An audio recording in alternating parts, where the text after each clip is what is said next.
बिस्मिल्लाहिर्रहमानिर्रहीम। अच्छा बच्चों, ये अब आपका MTH 101 का MCQs के ऊपर थर्ड पार्ट और फाइनल पार्ट है, ठीक है। बाकी मैंने आप लोगों को पहले भी बताया, ठीक है, बार बार रिमाइंडर, क्योंकि पाकिस्तानी कौम है। ये आप लोगों के लिए बेटे मैंने ऑनलाइन एकेडमी स्टार्ट की हुई है। जो सीरियस और इंटरेस्टेड किस्म के स्टूडेंट हो सिर्फ वही मुझसे कांटेक्ट करें, ठीक है बच्चे। ये जो आप लोग का पैटर्न है ना, हर बच्चा नहीं मुझे सूट करता। मैं सिर्फ उन बच्चों को डील करता हूँ जो नॉलेज और कॉन्सेप्ट के हाँ होते हैं। वो कहते हैं कि ये अगर आपके पास दिया हुआ है, ठीक है, तो इसको इनमें से क्या कहते हैं। ये रेमन सम है, पेज नंबर 193 पे प्रिसाइजली लिखा हुआ जाके डिटेल में देखेंगे पता चल जाए। ये असल में किसको शो करता है, ये वाई को, और ये क्या होता है एक्स, ठीक है। ये एक रेक्टेंगल का एरिया है। जितनी भी रेक्टेंगल्स के ये होंगे, n रेक्टेंगल्स होंगे, उन सबको जमा कर लोगे तो फाइनल एरिया आ जाता है। उसके बाद ये कहता है कि अगर इसी के अंदर जो है, ये इसको क्या शो करते हैं बेटे, इसको कहते हैं, जो टेक्निकल नाम है पेज नंबर 192 पर लिखा हुआ है, नंबर ऑफ सब इंटरवल्स, ठीक है। होता तो ये n है, n से मुराद होता है नंबर ऑफ सब इंटरवल्स। इनको यूं शो किया जाता है,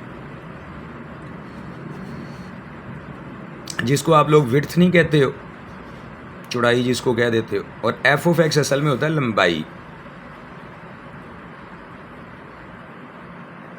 अब आपके पास फ़र्ज़ करो ये है ना रेक्टेंगल है, इसकी बात करने लगे। ये दो हैं रेक्टेंगल, वो इस तरह की 10 भी बना देता है, ठीक है। ये एक्स एक्सिस के ऊपर चलो बनी हुई, और ये वाई एक्सिस, ये एक्स है इधर, ठीक है।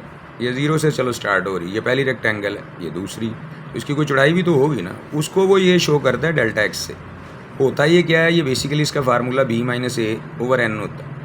ये n से मुराद होता है नंबर ऑफ़ रेक्टेंगल्स कह लो उसको, या नंबर ऑफ़ सब इंटरवल्स कहते हो। इधर y की वैल्यूज़ होती हैं बेटे, फार्मूला वही है। ये आपकी अगर क्या है, इस तरफ आप इसको चौड़ाई, तो इसको ऊंचाई कह लो या लंबाई कह लो। रेक्टेंगल में जिस तरह आप डील करते हो यही डील करते थे ना आप इसको। ये x क्या लंबाई है, और ये क्या होती थी ऊंचाई है, जिसको चौड़ाई कहते हो। तो वो नाम तो जो मर्ज़ी दे लो।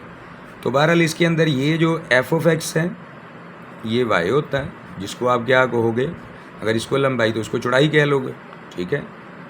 लेकिन यहाँ पर हम इसको चौड़ाई कहते हैं, तो इसको आप ऊंचाई कह लो, या लंबाई का नाम देना वो दे लो y का, चूँकि आपकी यहाँ पर यही है। और जो जिसको हम आप लोग x कहते तो उसको यहाँ पर डेल्टा x कहा गया, ठीक है। उसको यहाँ विड्थ का नाम दे दिया, चौड़ाई का। आगे बात समझ में, जिसको मर्जी जो मर्जी कहें, क्योंकि फाइनली तो इनकी आपका एरिया अगर निकालना होता तो होता गया था आपके पास। यही करते थे, इन दोनों को मल्टीप्लाई करते थे, यानी ये एफ ऑफ एक्स अब मल्टीप्लाई हो जाएगा किससे, डेल्टा एक्स से।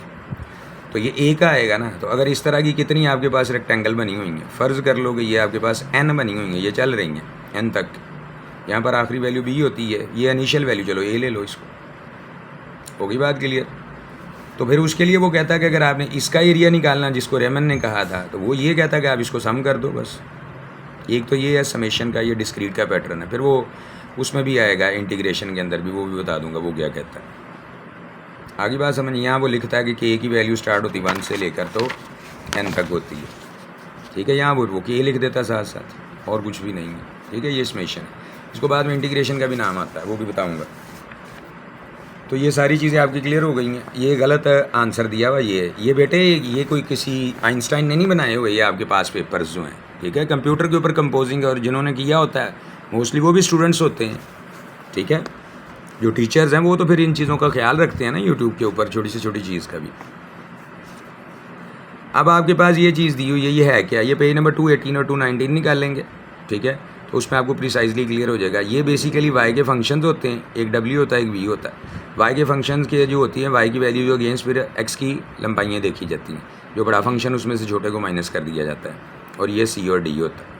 ये पेज नंबर 219 के ऊपर आपको मिल जाएगा, ठीक है। स्टार्ट ये 214 से होता है, जहाँ पर आपको ये x वाला मिलेगा। x वाले का ताल्लुक इस तरह से होता है बेटे, ये ऊपर की तरफ है, फ़र्ज़ कर लो ये f ऑफ x है, ठीक है। और ये आपके पास g ऑफ x है नीचे, यानी ये ऊपर वाला f ऑफ x होता है, ये नीचे g ऑफ x। तो बड़े में से छोटे को माइनस कर दिया जाता है। ये यहाँ पर a होता है, ये x की वैल्यू, और ये b होता है। 214 देखेंगे तो आपको एग्जैक्टली नज़र आएगा। फ़र्क क्या बताने लगा हूँ, यहाँ ये जो दो लाइनें हैं जो इस एरिया को बाउंड करती है, वो पैरेलल y एक्सिस की होती हैं। यहाँ पर ये जो दो लाइनें जो इस एरिया को बाउंड करती हैं, वो पैरेलल किसके, x एक्सिस के। x एक्सिस की अपनी इक्वेशन y 0 होती है, इसलिए ये नंबर y = सम नंबर होते हैं। यहाँ पर x एक्सिस की इक्वेशन y = 0 है, लेकिन y एक्सिस की इक्वेशन x = 0 है, इसलिए ये जो आपके पास लाइनें होती हैं ये x = सम नंबर होता है, क्योंकि y एक्सिस की अपनी equation x equal to zero है। क्यों? क्योंकि वाई एक्सिस के ऊपर सारी एक्स की वैल्यू जीरो होती है। ये रॉकेट साइंस है इसकी। ये पेज नंबर जितने बता रहा हूँ, ये बेटे एक आखिरी राज की बात बताता हूँ। आपने ये जो 200 फाइलें करनी होती, उसकी बजाय आप सारे जितनी आपकी किताबें हैं उन सब के सारे पेजेस रीड आउट करके चले जाएं और उनके सारे इंपॉर्टेंट रिजल्ट्स, आप कभी किसी पेपर में फेल नहीं होंगे। अब ये जो है, ये मैं पहले भी बता चुका हूँ, ये इवन नंबर की डेफिनेशन होती है। दोबारा बता देता हूँ कि ये कहता क्या है यहाँ पर, ठीक है। ये पहले भी आपको मैंने बताया था। वो ये बता रहा है आपको कि ये 2 × 1 हो प्लस 2 × 2 हो, 2 × 3 हो। इसको 20वां MCQ है, कॉम्प्रीहेंसिवली बताया हुआ है। पेज नंबर ये 179 पेज, वहाँ पर लेक्चर भी स्टार्ट हो रहा होगा, उसके ऊपर प्रिसाइजली ये दी हुई है चीज़ें। अब बात समझ में आई है। अब आपका ये बार बार जो सम होता है, इसकी वजह से क्या आना होता है, ये लो समेशन आ गया भाई। ये जो बार बार आपने सम निकला, उसके बाद जो तो नंबर सेम चल रहा है, चाहे पावर में हो, चाहे कोफिशिएंट में हो, चाहे बेस में हो, उसको तो वैसे ही लिख लें। अब यहाँ पर कोफिशिएंट में चल रहा है, हमने उसको लिख लिया। तो नंबर बदल कहाँ रहे हैं, जो दूसरा मल्टीप्लायर है, तो जहाँ तब्दीली आ रही होती है मल्टीप्लाई 2 के साथ, वहाँ पर आप वेरिएबल ले आते हो। अब वेरिएबल की वैल्यू कहाँ से स्टार्ट होती है, 1 से, और जाती कहाँ तक है, 5 तक। ये लो, तो ये इवन की डेफिनेशन होती है। असल में तो ये इवन नंबर होता है 2 के, ये इवन की है और ये ऑड की है, ये जो अब लिखने लगा हूँ 2 के प्लस से। तो खैर इसका तो आंसर ये बन गया। उसके बाद ये कहता है, इसका रेफरेंस आपको मिलेगा पेज नंबर 182 के ऊपर, कि इसको हल कैसे किया हुआ, ये मैंने किया हुआ। ये कांस्टेंट को बाहर लिख लो, समेशन के क्यूब है तो उसका फार्मूला ये होता है। ये तो पेज नंबर 182 पे जाओगे, सारे तीनों फार्मूले मिलेंगे। इसको ऊपर स्केयर करोगे, अलग कर लो, नीचे 2 का स्केयर 4 आ जाएगा। इस 4 को 2 से मल्टीप्लाई करोगे तो 8 बन जाएगा। इस पेज पे जिस पेज का नंबर बता दिया बेटे, उसके सारे रिजल्ट याद रखने हैं। उसके बाद वो कहता है कि अगर हर टर्म पिछली से बढ़ती चली जाए तो इस सीक्वेंस को क्या कहते हैं, इंक्रीजिंग कहते हैं इसको। ये पेज नंबर 270 और 271 है, उस पर सारे इंपॉर्टेंट रिजल्ट हैं। पहले तो लेक्चर नंबर 41 से स्टार्ट होता है ये, लेकिन ये 42 का कॉन्सेप्ट है ये, तो ये आपने देख लेना इसको।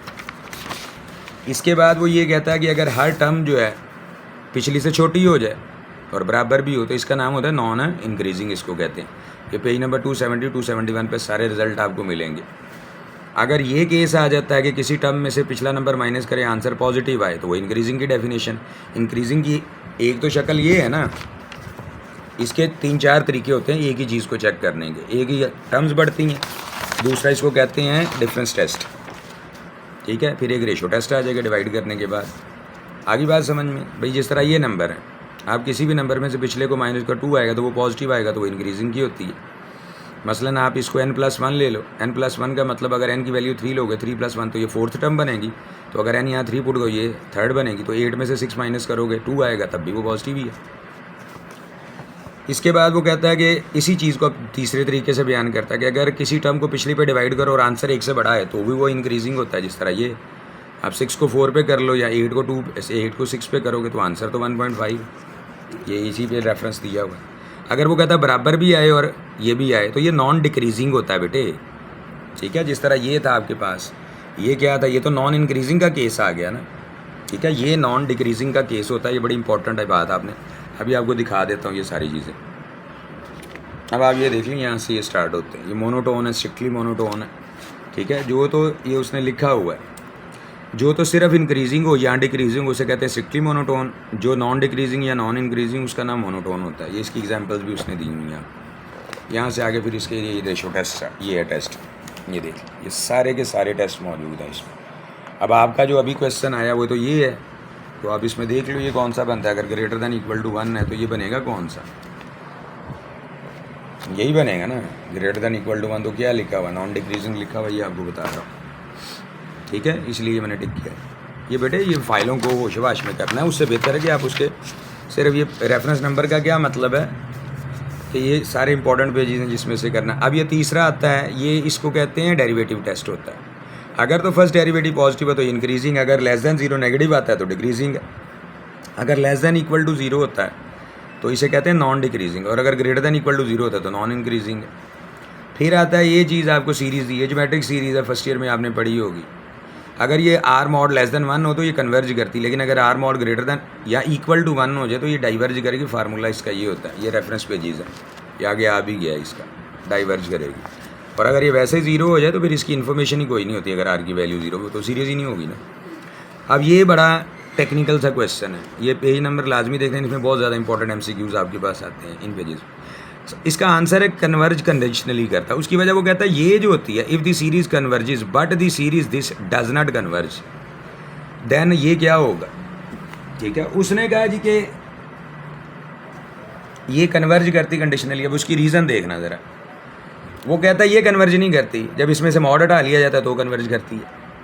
इसका मतलब क्या है कि आपने कोई कंडीशन अप्लाई की तो कन्वर्ज की ना, तो तब उसे कन्वर्ज कंडीशनली कहते हैं। कन्वर्ज एब्सोल्यूटली नहीं कहते हैं, क्योंकि वो तो एब्सोल्यूट जब ले रहे वो कह ही रहा है कि वो कन्वर्ज ही नहीं कर रही है। ठीक है, तो इसमें बारीक बारीक चीज़ें हैं, एक एक पॉइंट पढ़ते हैं फिर समझ आती है जाकर। इसके बाद बच्चे ये वो कहता है कि इसको इस पर डिवाइड करोगे तो पेज नंबर 293 पे देखोगे तो इसका आंसर है दी सीरीज़ डाइवर्ज करती है बेटे, ये कन्वर्ज नहीं करती है। उसके बाद ये है, ये आपके पास क्या है, इसको अलग अलग कर लें, कांस्टेंट बाहर आ जाएगा। लेक्चर नंबर ये रेफरेंस ये इसका आंसर बनता है। नेक्स्ट वो कहता है कि अगर which of the following is surface area as generated by the revolving curve y is equal to this.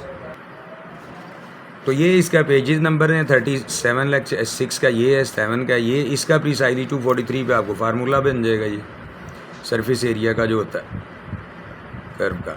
तो अब लिमिट 0 से 2 दी गई है, लेकिन फंक्शन तो कोई नहीं दिया हुआ, तो 0 से 2 अप्लाई करोगे। वैसे तो इसका ये जनरल फार्मूला होता है, अब दिया कुछ नहीं तो उसका डेरिवेटिव भी नहीं आएगा, तो ये इसका फार्मूला बनता है। आगे फिर उसने दे दिया तो अब उसका फार्मूला उसके अकॉर्डिंग कर लो। ठीक है, कहा क्या है तो भाई फार्मूला तो यही मैंने आपको बताया ना, फंक्शन पुट करोगे उसका डेरिवेटिव है। ठीक है, लिमिट तो पहले 1 से 4 है, ये आ गई, ये फंक्शन पुट कर दिया, ये उसके ऊपर प्राइम शो कर दिया, उसका डेरिवेटिव लिया है। ज़रूरी नहीं कि डेरिवेटिव का आंसर ही शो करना होता है आपने, आगे बात समझ में। फंक्शन पुट कर दो और ये प्राइम इसके ऊपर डेरिवेटिव, इसको हल करोगे बाद में डेरिवेटिव भी किया जा सकता है शो। अभी उसने सिर्फ फंक्शन के ऊपर प्राइम डाला, यानी यहाँ पर उसका डेरिवेटिव बना। ये डॉज करने के लिए होते हैं वैसे।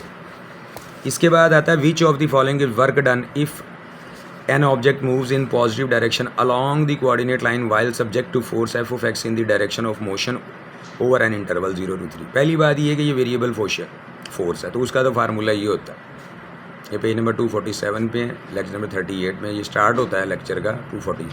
अगर तो फोर्स कांस्टेंट होती है तो उसका फार्मूला ये होता है, और फोर्स जिस तरफ रगली डिस्प्लेसमेंट भी उस तरफ होता है, तो एंगल उस वक्त जो थीटा होता है वो 0 डिग्री हो जाता है। वैसे तो इसका फार्मूला ये होता है वर्क डन का। ये पेज नंबर 245 पे इसका आंसर, ये अगर ये पूछा हो तो ये होता है, लेकिन अभी तो आपका सवाल ये है, ये याद रखना, ये टेक्निकली वर्क जो होता है ये होता है एफ, ठीक है, magnitude D magnitude cause of theta होता है। तो अगर फोर्स डायरेक्शन में लगनी डिस्प्लेसमेंट भी उधर है तो वो एंगल क्या हो जाता है, 0 हो जाता है। यहाँ तो इनका ये मैग्नीट्यूड ही आएगा, तो कॉस 0 हो जाता है। थीटा अगर 0 डिग्री है या रेडियन ले लो तो कॉस 0 तो 1 होता है, तो उसकी ये वजह बनती है। तो ये कांस्टेंट फोर्स होती है, एफ यहाँ पर कांस्टेंट है, लेकिन अगर एफ वेरिएबल है तो उसके लिए इंटीग्रेशन वाली ये ट्रिक लग जाती है। आई बात समझ। उसके बाद ये लास्ट है यहाँ तक। उसके बाद ये इसका रेफरेंस आपको मिलेगा 197 पे, ये क्वेश्चन भी दिया हुआ। सवाल को समझ लीजिएगा। 3 इंटीग्रल उसने दी हैं। वैल्यूज़ कौन कौन सी, पहले इनके लोअर और अपर वैल्यू को इन्वेस्टिगेट करते हैं। एक 0, एक 1, एक 5 है। ठीक है, तो सिंपल सी बात है, आप इसको यूँ लिख लो, ये 0 है, 1 यहाँ पर आएगा, 5 यहाँ आ गया। तो कॉमन सेंस क्या कहती है कि एक फासला जो बड़ा है वो 0 से 5 तक, आप उसको ब्रेक कर लो, 0 से 1 और 1 से 5 तक। तो ये करना है आपने बस, 0 से 1 तक आ गया और 1 से 5 तक। डेटे आप लोगों को मैं इंशाल्लाह दे दूंगा सारे लेक्चर, जिनकी जो ख्वाहिश है ना वो भी पूरी हो जाएगी। 101 का तो मैं मुकम्मल कर दूंगा। कोशिश है 202 और STA के भी हो जाए। लेट्स सी के कितना टाइम बचता है। अब इनके आंसर पुट करोगे तो क्या आंसर है। अगर इसका आंसर 1 है, इसका -2 है, तो इसका आपने निकालना है। वो -2 हो +2 हो वो कोई इशू नहीं है, सवाल में जो भी दिया उसके अकॉर्डिंग कर लेना आपने। ये -2 उधर जाएगा तो हल होगा, 3 हो जाएगा, तो साइडें चेंज कर लोगे। ये इधर आगे 3 हो गया, ये इधर आपने लिख लिया, ये इधर आगे चेंज हो गया, 1 + 2 हो जाएगा 3। अब पुराने स्टूडेंट लाजमी खुश हो गए होंगे क्योंकि मैंने सारी चीज़ें कर दी और ये लैंडस्केप भी आ गया, लाइटिंग भी ठीक हो गई है, वीडियो की क्वालिटी ठीक है। बाकी ये बेटे यहाँ से आगे शॉर्ट क्वेश्चन और लॉन्ग है। ये एक पेपर अभी कंप्लीट हुआ है, इसको थॉरोली कर लीजिएगा। इसके तमाम पेज नंबर्स जो हैं इंपॉर्टेंटली उसको कर लीजिएगा बेटे। आपको किसी और ना फाइल को करने की ज़रूरत है, कुछ भी नहीं करना है। देखें, अपनी दानाई इस्तेमाल करें, सेंस यूज़ करें। जो भी MCQ आना तो बुक से ही है, तो बजाय इसके कि आप सारी फाइलें करके भी अनसर्टन हो, आपको जो पेज नंबर दिए हैं आप पूरी बुक के तमाम पेजेस के तमाम इंपॉर्टेंट MCQs को रिजल्ट्स को हाईलाइट कर लें और पढ़ के चले जाएं। कम से कम आपके ऊपर एतमाद आपके पास बेटे इल्म ने देना है आपको, ना किसी टीचर ने देना है, ना किताबों ने देना है। किताबों के अंदर जो इल्म है और कॉन्सेप्ट है ना, ठीक है, चाहे आप उसको रट्टाई लगा के चले गो, उसने आपको कॉन्फिडेंस देना होता है। ठीक है, खाली किताब पढ़ी हुई क्या करेगी जब तक उसमें से इल्म निकालेंगे नहीं, और आपके पास खाली टीचर क्या करेगा जब तक आप उससे इस्तेफादा नहीं करेंगे। ठीक है, तमाम टीचर अच्छे होते हैं बेटे, स्टूडेंट ने भी बड़ी स्ट्रगल की है। ठीक है, कुछ चैनल है जिनको मैं बहुत ज़्यादा अप्रिशिएट करता हूँ। ये बात ठीक है बेटे, मैं आप लोगों को वो सारी चीज़ें दे सकता हूँ इन चारों subject math, physics, stat, economics में, कि जो चीज़ आपकी डिमांड है। ठीक है, लेट्स सी। ये हम नामी एक स्टूडेंट है, लाहौर के ही हैं। ठीक है, ये राय उनकी थी, बड़े हर दिल अजीज़ है मेरे, कि सर आप इस तरह करेंगे तो बच्चों का बहुत ज़्यादा फ़ायदा हो जाएगा। ठीक है, ये तो मैंने कर ही देने थे पास पेपर, लेकिन वो उनकी राय ये है कि आपको लेक्चर्स भी प्रोवाइड कर दिए हैं, तो इंशाल्लाह 101 के तो कंफर्म मिल जाएंगे सारे ही आपको। 202 RSTA के लिए दुआ कीजिएगा, अल्लाह रहम करेगा तो इंशाल्लाह ताला वो भी आपको मिल जाएंगे इसी वीक के अंदर। गॉड ब्लेस यू बेटे, सब्सक्राइब कर लीजिएगा नए हैं। ठीक है, और अपनी राय भी दिया करें, चाहे लाइक करके दिया करें, आपको कुछ चीज़ है ये वैसे भी मुझे बताया करें। ठीक है, गॉड ब्लेस यू।